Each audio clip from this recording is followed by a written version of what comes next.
June 29th, Matthew was born in St. Albert. So we brought him back home, and we spent the first 15 years of his life in Newfoundland. He had a passion for people. He always picked up for the underdog. He went to a party in Newfoundland when he was in grade 12, and he met a girl. He thought he could help her, and within 2 months he had gone down a path that he didn't want, and he found himself on the addictive side of things at 17 years old. He said, "I'm sick, I need help." And he spent 60 days over there in a treatment facility. After he came out of that, he came back, he asked me if I could get him a job up north.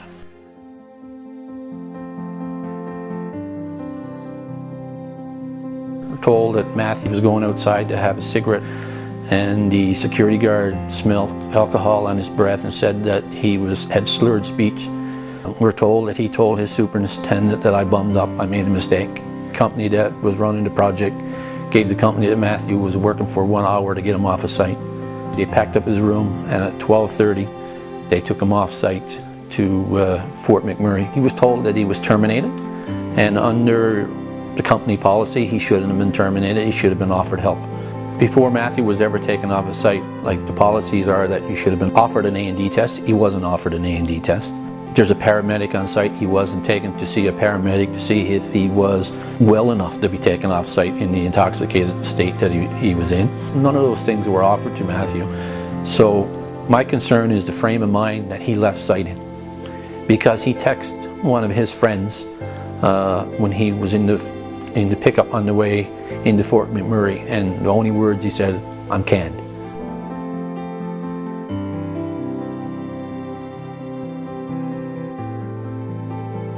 The next thing we know is at 2 o'clock, Matthew's Interac card is put into the bank machine.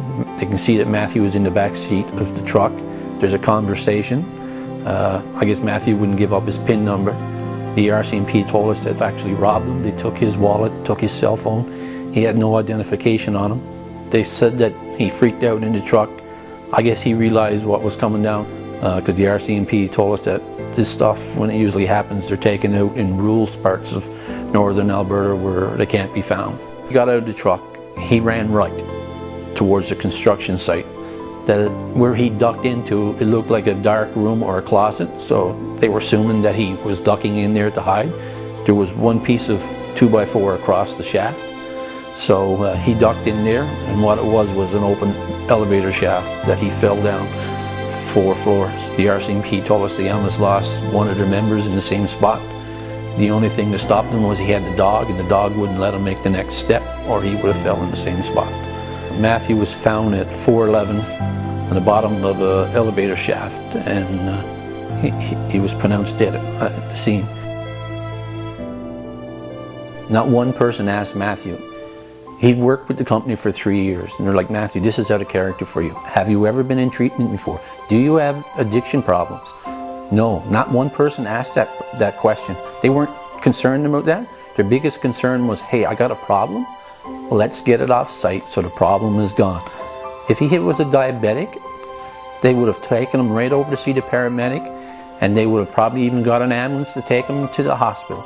No one took Matthew or had enough concern or care to follow up to see why he had these issues. This is a problem. Do you have a disease? No one asked those questions. Get the problem off the site. That's all they were worried about. You got an hour. Got him, gone. Our youth are worth more than an hour. Our people are worth more than an hour. Matthew was a son. He was a cousin. He was a grandson. There's other people on site, their fathers, their mothers. Nobody needs to go through what I've gone through and Darlene has gone through. This house is empty. His guitars are here, they will never be played again. His dog gets up in the window and looks out the window at his truck that still sits in my driveway, wondering when he's coming back. It's like everything is silent, the house is silent. Like the meaning for life for us is over. Nothing is important anymore. Like you work all your life to try to provide a better life for your children. Nothing means anything to me anymore. It's not important. The most important thing to me is gone.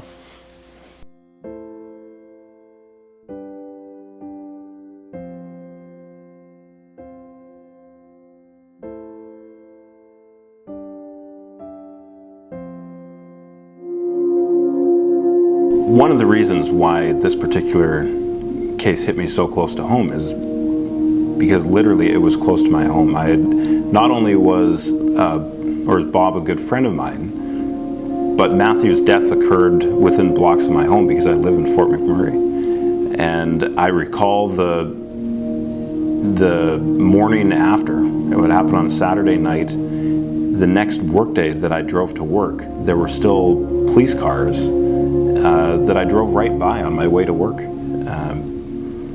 At the time, not knowing what was going on, and only later realizing that it was part of the same issue. And so,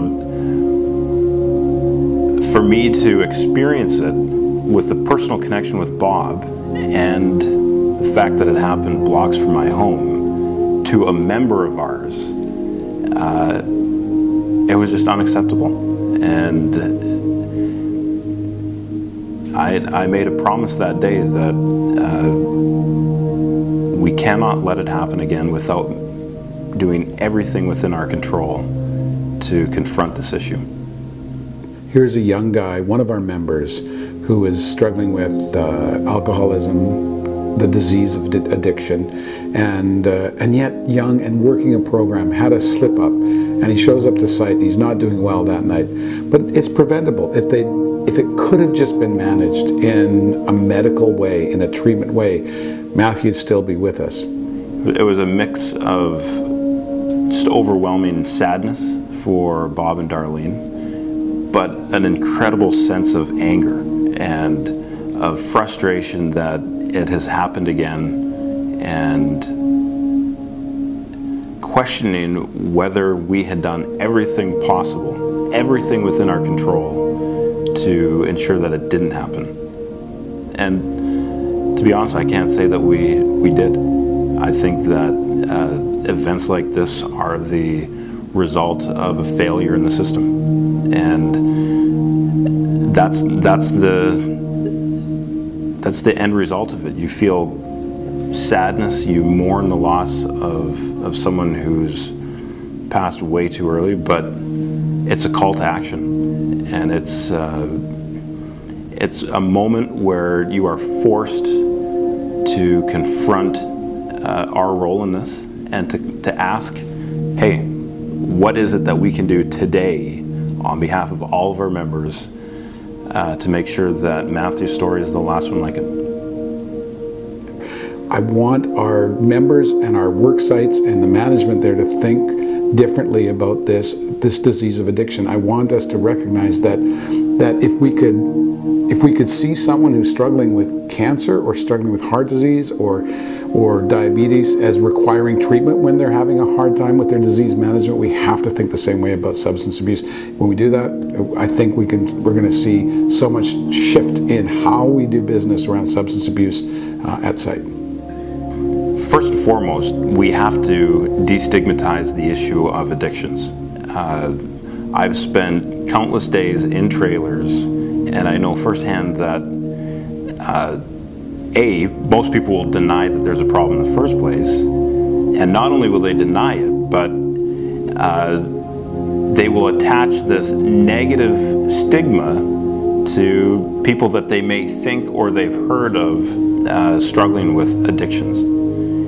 The reality of it is that addictions are a sickness, and we have to treat it that way. If we did education on site, for example, if we began to teach people and really have people embrace that addiction is a disease, that kids like Matthew, workers like Matthew, aren't like morally bad, character flawed individuals, but they've got a disease, and when they have a problem like showing up at site drunk or however it comes up, rather than punish them, rather than expel them, send them away, say, we got to get you some treatment. We got to get, let's get the paramedic on site to talk with you. Those sorts of what I'll call just common sense interventions have to be ingrained within us. We've got to sit through education sessions, we've got to think differently, and we've got to all together agree that yes, this is an issue that we agree is a safety problem, not a moral problem, not a character problem, but a health and safety issue at site. When we can do that over time, big difference. Look, this isn't something to judge an individual on, and it's certainly not something to punish them for.